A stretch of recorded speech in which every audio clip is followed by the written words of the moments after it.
नमस्कार उमेश जी, बहुत बहुत स्वागत है आपका। जय सिया राम अंजू जी। जय Siya Ram. Sir, Donald Trump कैसी नौटंकी कर रहे हैं। एक दिन पहले वो पीएम मोदी को जन्मदिन पर बधाई देते हैं और अगले दिन उनकी संसद में वो जो 23 देशों के नाम पर एक ड्रग्स कारोबार करने का आरोप लगता है, उनमें भारत का नाम भी होता है। फिर वो ये कहते हैं कि मैं भारत के बहुत करीब हूं, मैं पीएम मोदी के बहुत करीब हूं, और अब वो चाबहार पोर्ट पर भारत जिस तरह से कारोबार कर रहा है उसके चलते सैंक्शंस लगाने की धमकी भी दे रहे हैं। ये किस तरह की नौटंकी है? देखिए, अमेरिका ने remove Modi tool kit activate कर दिया है। वो चाहता है कि दिल्ली के अंदर मोदी जी नहीं रहना चाहिए, कोई और चलेगा, गडकरी भी चलेगा और या तो राहुल गांधी भी चलेगा, पर मोदी जी नहीं चाहिए।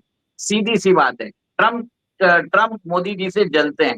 मोदी जी की पॉपुलैरिटी से इतने वो खौफ खाए हुए हैं कि जब प्रधानमंत्री मोदी जी G7 की समिट में जाते हैं, वहां से वो भाग जाते हैं। और मोदी जी के कारण उनको लग रहा है कि उनको नोबेल पीस प्राइज नहीं मिलेगा, और ऐसा भी हो सकता है कि Nobel peace prize Modi ji को मिल जाए। इसके लिए वो भारत के ऊपर सैंक्शंस पे सैंक्शंस लगा रहे हैं। एक देखिए, ट्रेड टॉक्स के लिए उन्होंने लोगों को भेजा, अपनी ट्रेड डेलीगेशन को भेजा। उन्होंने बोला था कि बहुत ही प्रोडक्टिव टॉक्स हुई थी। फिर कल भारत के जो चीफ इकोनॉमिक एडवाइजर है, उन्होंने भी बोला था कि टैरिफ शायद हट सकती है और हमारा जो ट्रेड है 25 से 15% कर देंगे, और वो होगा नवंबर 30 तक। उसी के दौरान एक और एक, जैसे आपने बताया है, जो चाबार कोर्ट पे जो हमको वेवर मिला था, सैंक्शंस वेवर मिला था, वो उन्होंने रद्द कर दिया। फिर जैसे आपने बताया था कि भारत को इक्वेट किया पाकिस्तान और अफगानिस्तान और चाइना के साथ, ताकि फ्यूचर में जो सैंक्शन वो फेंटेनिल के लिए चाइना पे लगा सकते हैं, वो भारत के ऊपर भी लगा सकते हैं। देखिए, ट्रम्प जब आए थे तो स्टार्टिंग में उन्होंने कनाडा, मेक्सिको और चाइना के ऊपर सैंक्शन लगाया था। तो भारत को इक्वेट कर रहे हैं कि ये भारत पाकिस्तान के जैसा है, ये भारत चाइना जैसा है, ये भारत मेक्सिको जैसा है। ये इनका मतलब वही है, और भारत की छवि धूमिल करने के लिए ये सब चीज वो बता रहे हैं। एक तरफ जब भी वो बोलते हैं कि भारत, मोदी जी मेरे बहुत अच्छे दोस्त हैं, भारत से मैं बहुत प्यार करता हूँ, ध्यान रखिए उसी समय वो कुछ ना कुछ आपके ऊपर जो वो खंजर है आपकी पीठ में मारने वाले हैं। समझ लीजिए, डोनाल्ड ट्रंप एक तरह से मोदी जी से डर चुके हैं, और जल चुके हैं। अब ये देखिए ना, भारत के खिलाफ उन्होंने सऊदी अरेबिया में पाकिस्तान की डील करा दी, जिसमें वो बता रहे हैं कि पाकिस्तान उनको न्यूक्लियर जो अम्ब्रेला है, जो प्रोटेक्शन है, वो पाकिस्तान देगा। उसके बाद आज ख्वाजा आसिफ बता रहे हैं कि उस अगर एग्रीमेंट के अंदर सारे मुस्लिम देश जुड़ सकते हैं, और बताया जाता है कि कतर, फिर बाद में जॉर्डन, फिर इजिप्ट और शायद यूएई, ये सब ज्वाइन कर सकते हैं। देखिए, भारत के जो वेस्टर्न जो स्पीयर है, उसके अंदर एक और एक चीज आज न्यूज आई थी, बगराम एयरबेस जो अफगानिस्तान में है, वो भी उन्होंने बोल दिया हमको चाहिए। अब देखिए, अफगानिस्तान को भी बोल देगा कि आप पाकिस्तान की शरण में चले जाओ। अगर ये हो जाता है तो भारत के खिलाफ वेस्टर्न फ्रंट पे एक बहुत बड़ा इस्लामिक, एक तरह से मैं बोल रहा हूँ, ये सुन्नी नेशंस का इस्लामिक कहर आ सकता है। ऑपरेशन सिंदूर अगर वापस होता है, अगर हमने पाकिस्तान पे हमला किया, तो सारे मुस्लिम नेशंस बोलेंगे ये कलेक्टिव हमला हमारे ऊपर है। तो ये काम कर रहा है अमेरिका, और अमेरिका का जो सेंट्रल कमांड का कमांडर है, वो कल रियाद में ही था। तो ये चीज है। सेकेंड, अमेरिकन फोर्सेस अभी है बांग्लादेश में, और बांग्लादेश में वहां पे मिलिट्री एक्सरसाइज के लिए आ रही है। कुछ दिन पहले अमेरिकन फोर्सेस ने मिलिट्री एक्सरसाइज की थी श्रीलंका में, और नेपाल के अंदर जिस हिसाब से कम्युनिस्ट जो सरकार है उधर, कम्युनिस्ट चाइनीज सरकार थी ओली की, उसको हटा के उन्होंने वहां पे एक तरह से इंटरिम सरकार आ गई है। अमेरिका चाहता है कि पूरा जो सेंट्रल इंडिया है, मतलब आप समझ लीजिए ईस्टर्न इंडिया, सेंट्रल इंडिया और वेस्टर्न इंडिया में भारत को घेरने की कोशिश कर रहा है, और एक तरह से भारत को सैंडविच बना दिया है, ताकि दोनों फ्रंट पे भारत किधर लड़ेगा। और इसके लिए सेंट्रल कमांड की मीटिंग इस बार ईस्टर्न सेक्टर में हुई थी, जिसमें प्रधानमंत्री मोदी जी थे, डिफेंस मिनिस्टर राजनाथ सिंह थे, एनएसए के चीफ अजीत डोवाल थे, सीडीएस थे, मिलिट्री चीफ थे, ministry of state of external affairs minister भी थे, डिफेंस सेक्रेटरी थे, फॉरेन सेक्रेटरी थे, पैरामिलिट्री फोर्सेस के चीफ थे, इंटेलिजेंस विंग के चीफ थे।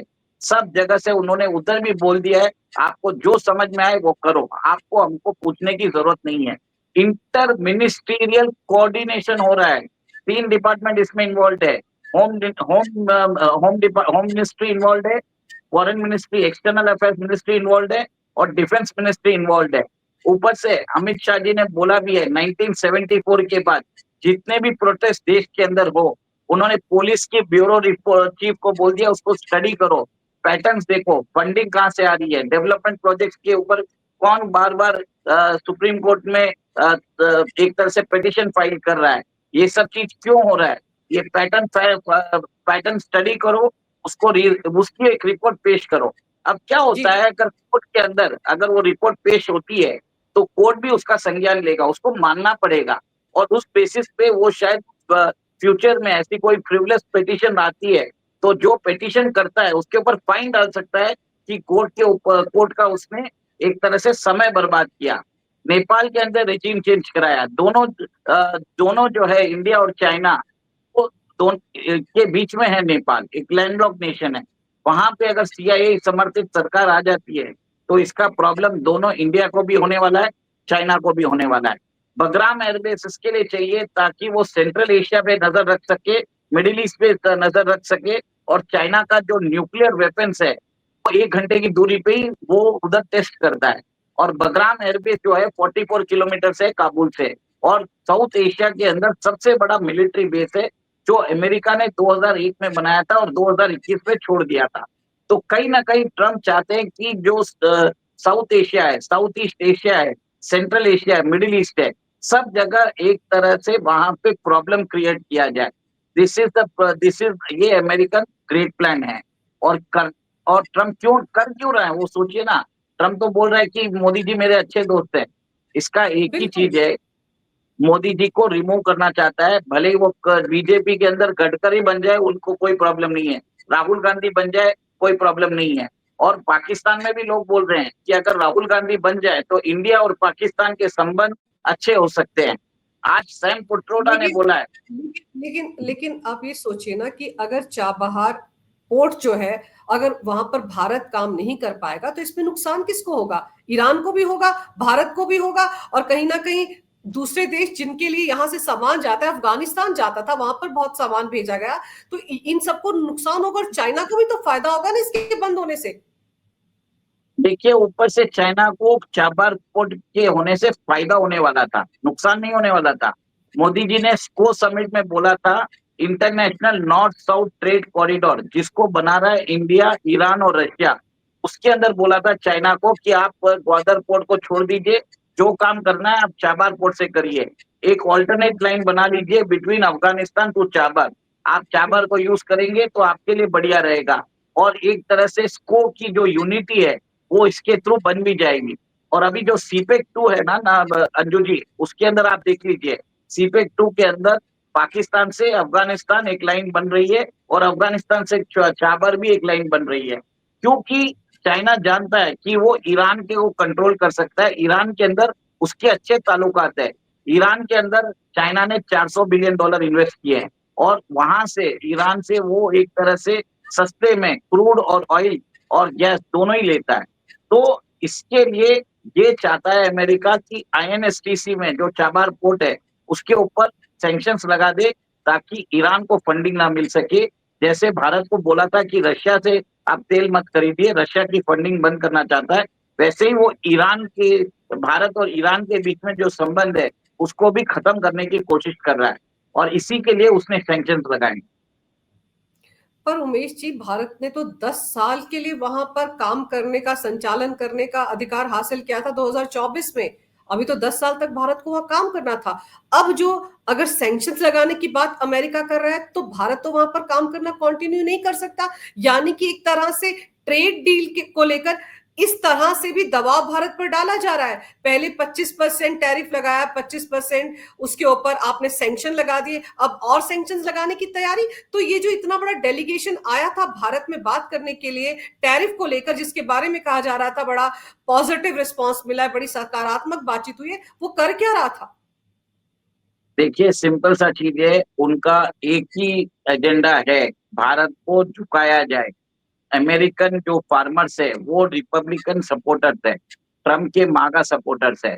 वो उनकी जो पहले पैदावार थी वो चाइना लेता था, अब चाइना ने अपना जो सारा परचेसिंग है वो उन्होंने ब्राजील में शिफ्ट कर लिया है। और चाइना ने एक अपनी होम ग्रोन टेक्नोलॉजी से के कारण उन्होंने अपने डेजर्ट एरियाज में बहुत सारे क्रॉप्स उगाने चालू कर दिए हैं। इससे क्या हुआ, अमेरिकन फार्मर्स के पास एक तरह से बहुत सारा सोयाबीन और मेज बचा हुआ है, वो भारत के अंदर डंप करना चाहते हैं और मोदी जी अलाउ नहीं करेंगे। इनको समझा दिया तो भी मान नहीं रहे, ये सबसे बड़ा प्रॉब्लम है। और एक चीज देख लीजिए, ये जो यूएस के ऑफिशियल्स है वो अभी नीतीश कुमार की पार्टी के एमपी से मिल रहे हैं।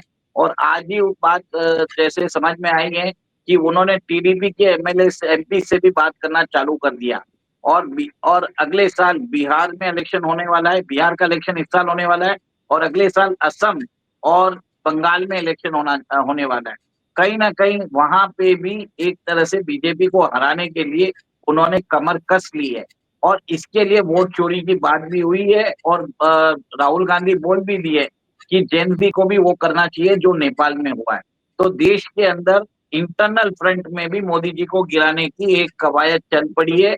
एक्सटर्नली भारत को ईस्टर्न और वेस्टर्न फ्रंट पे दोनों जगह चैलेंजेस नजर आ रहे हैं।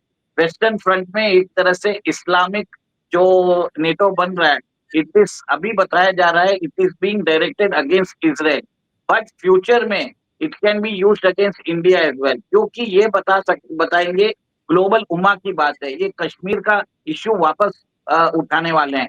और भारत ने तो सीधा बोल दिया कश्मीर इश्यू पे बात नहीं करेंगे, हमने एब्रोगेशन कर दिया इंडस वाटर ट्रीटी का, हम उसके ऊपर बात नहीं करेंगे। तो पाकिस्तान अब ये खेल खेलेगा और इसके द्वारा वापस इंटरनेशनलाइज करने की कोशिश करेगा Kashmir issue, Indus water treaty issue, और ग्लोबल उम्मा में अपना पैड बनाने की कोशिश कर रहा है। तो ये सब काम ऑलरेडी हो रहा है। पर एक और एक चीज है, अभी जो नई न्यूज आई है उसमें बताया जाता है कि 25,000 ट्रूप्स पाकिस्तान की यमन की बॉर्डर पे वो लोगों को तैनात किया जाएगा। और यमन के जो हुती लीडर्स है उन्होंने बोल दिया कि ये जो सऊदी की जमीन है ये पाकिस्तान की फोर्सेस की जो लाशों की जो ढेर है वो बना के रख देंगे। तो कहीं ना कहीं ये जो मिडिल ईस्ट में है वॉर इंटेंसिफाई भी होने वाला है। मुझे लगता है कि अब जो काम हो रहा है पाकिस्तान का एक तरह से विघटन नजर आ रहा है, क्योंकि पाकिस्तान के पास कोई ऑप्शन नहीं रह गया है, वो अपना न्यूक्लियर वेपन्स ट्रेड करने लग गया है। अब न्यूक्लियर वेपन्स पाकिस्तान की शान है, वो अगर ट्रेड करना चालू कर दिया तो समझ लीजिए इसके बाद पाकिस्तान को कोई नहीं बचा सकता। लेकिन उमेश जी, इसमें ये भी तो हो सकता है ना, क्योंकि जो सऊदी अरब है उसकी भारत के साथ भी बहुत दोस्ती है। आप देखो ना, पीएम मोदी को जो 27-28 देशों ने अपने सर्वोच्च नागरिक सम्मान दिए हैं, उनमें 7 और 8 देश तो मुस्लिम कंट्रीज हैं। सऊदी अरब ने भी पीएम मोदी को अपना सर्वोच्च नागरिक सम्मान दिया है। और सऊदी अरब के साथ भारत के रिश्ते कितने अच्छे हैं। तो ऐसे में ये भी तो हो सकता है कि जो बात भारत पहले से कहता आया है कि ये खतरनाक है कि न्यूक वेपन्स जो है वो पाकिस्तान के पास रहे, क्योंकि कभी भी वो आतंकवादियों के हाथ में आ सकते हैं। तो हो सकता है स्ट्रेटेजिकली सऊदी अरब पाकिस्तान से ये हथियार ले रहा हो, ताकि कल को अगर उसके ऊपर कोई कार्रवाई हो तो ये ना कह पाए कि मैं परमाणु हथियार चला दूंगा, एटम बम चला दूंगा। ये भी तो हो सकता है। देखिए 1970s में पाकिस्तान का न्यूक्लियर प्रोग्राम को सऊदी ने फंड किया था। और हम्म। बहुत लोगों ने बोला भी है कि जो पाकिस्तान के जो न्यूक्लियर वेपन है it has been financed by Saudi, owned by Saudi, in custody of Pakistan. तो एक तरह से ये ट्रांसफर हो रहा है of nuclear weapons from Pakistan to Saudi Arabia, जिसमें इसको नाम दिया है स्ट्रेटेजिक डिफेंस म्यूचुअल एग्रीमेंट। तो इसको एक तरह से, क्योंकि आप ऐसे ही न्यूक्लियर वेपन्स को ट्रांसफर नहीं कर सकते हो, तो कोई ना कोई आपको एक तरह से एक नाम चाहिए, इसके लिए बनाया है। और इसमें पाकिस्तान बोल चुका है कि सारे मुस्लिम नेशन चाहें तो मेरे से न्यूक्लियर वेपन्स ले सकते हैं। तो अब क्या है, कतर भी ज्वाइन हो सकता है, इजिप्ट भी ज्वाइन हो सकता है। तो ये सब चीज एक तरह से प्रोलिफरेशन खुद अमेरिका बढ़ा रहा है। अब इसका प्रॉब्लम क्या होगा आप देखिए, इसके बाद अभी क्या होगा, पाकिस्तान के जो न्यूक्लियर वेपन है वो इंटरनेशनल आर्म्स मार्केट में आ जाएंगे। और बाई चांस वो इंटरनेशनल आर्म्स मार्केट में आते हैं और बाई चांस वो अगर यूरोप के कोई देश में फोड़ देता है, तो एक तरह से आप ये देखेंगे इस्लामिक कंट्रीज और क्रिश्चियन डोमिनेटेड वेस्ट के बीच में एक महायुद्ध भी हो सकता है। ये फ्यूचर की बात है पर पॉसिबिलिटी जरूर है। तो ये सब आप समझ जाइए कि भारत जो है ये सब चीजों से वाकिफ है।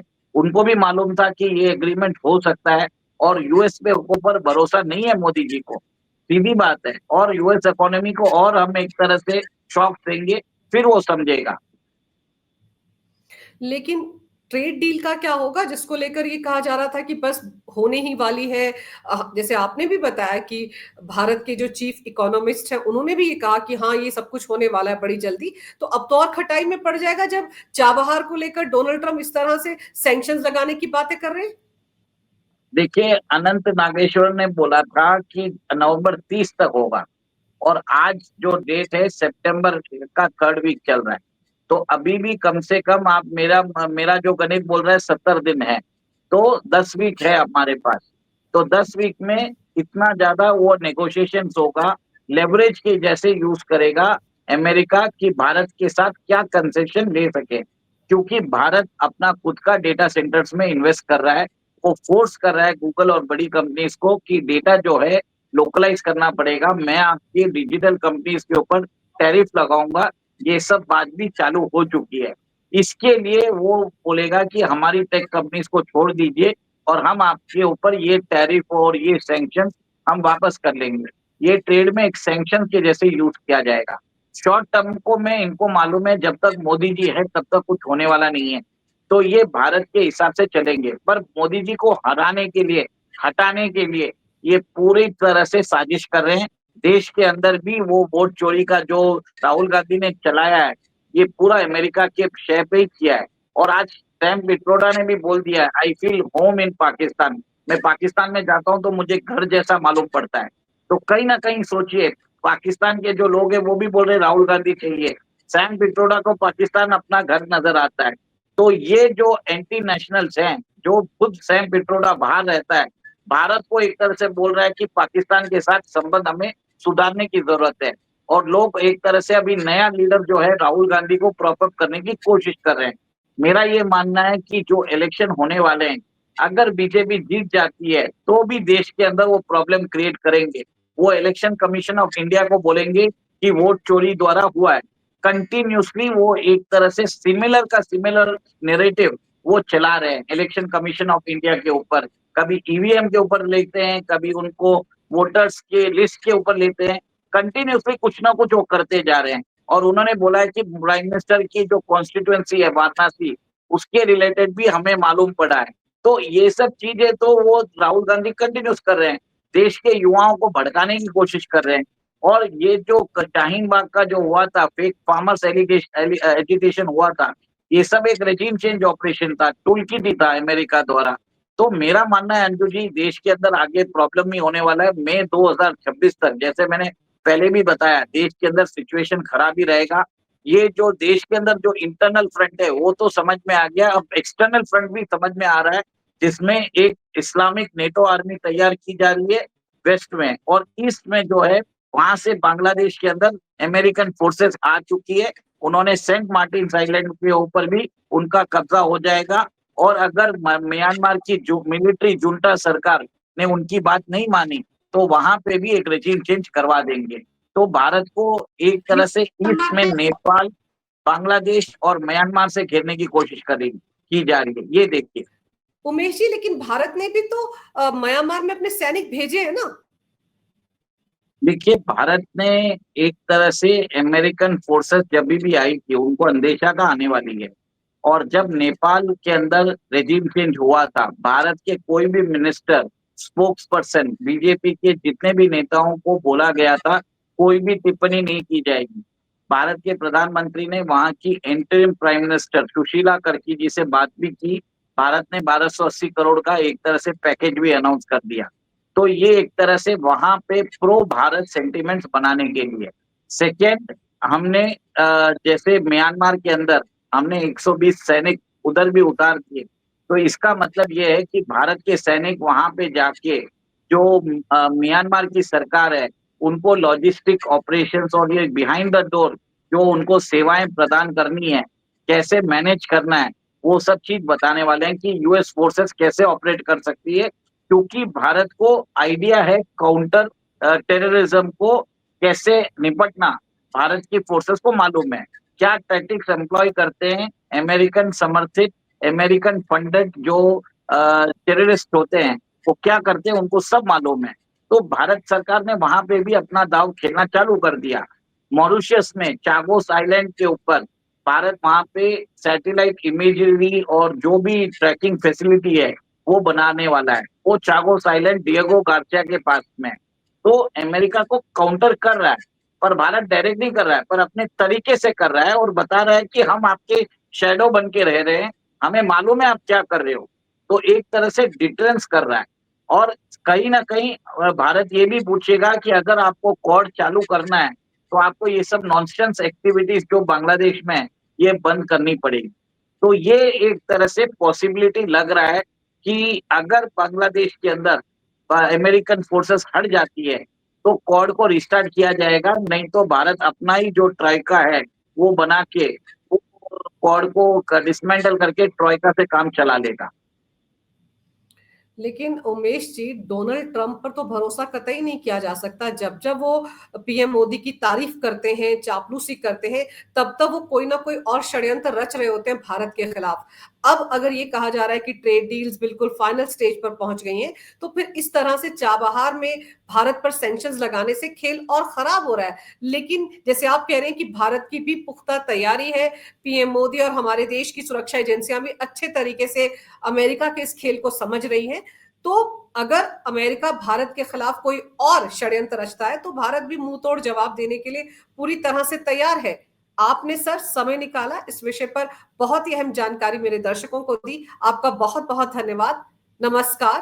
भारत माता की जय हो। वंदे मातरम। जय सिया राम। जय सिया राम।